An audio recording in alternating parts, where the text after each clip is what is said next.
Labour has a long tradition and history when it comes to defence.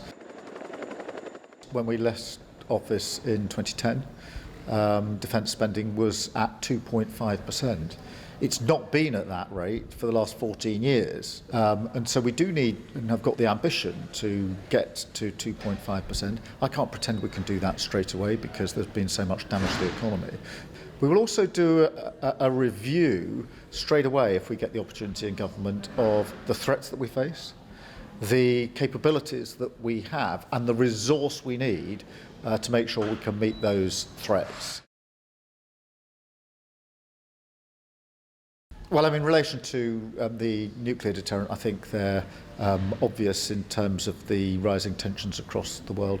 Part of the point of the review, of course, is that there's a lot of information which is rightly secret and classified, not shared with the opposition.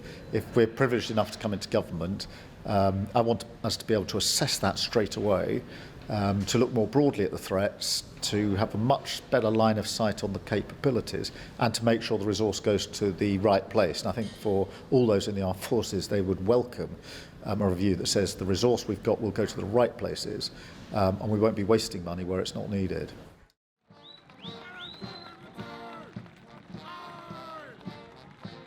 I'm very concerned about the cuts that the government has brought in. I don't think they're right. I don't think they should be doing that.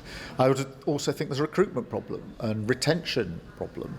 I do think that can be dealt with. We want an armed forces commissioner who would be dedicated to fighting for those within the armed forces, whether that's the accommodation, some of the other conditions that are simply not satisfactory. To have a commissioner who'd be the sort of powerful advocate for the armed forces, because quite often they can't make the argument themselves or don't want to, and so that will make a material difference as we go forward. But what you get with an incoming Labour government, if we're privileged enough to be elected into government, is a cast iron support for our armed forces and everything that they do. I think we're certainly in a more volatile world than we've been in for many years, and that's a cause of great concern.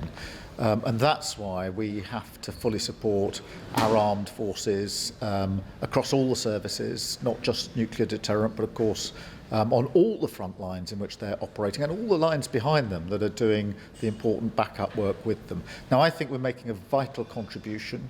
If you take Ukraine, for example, not only the provision of equipment, but also I went to Salisbury to see some of the training that our troops are giving to those that are going to fight on the front line in Ukraine. And I have to say it was a very humbling experience to see the professionalism, the dedication of our forces passing that on to Ukrainians who were literally going from Salisbury to the front line.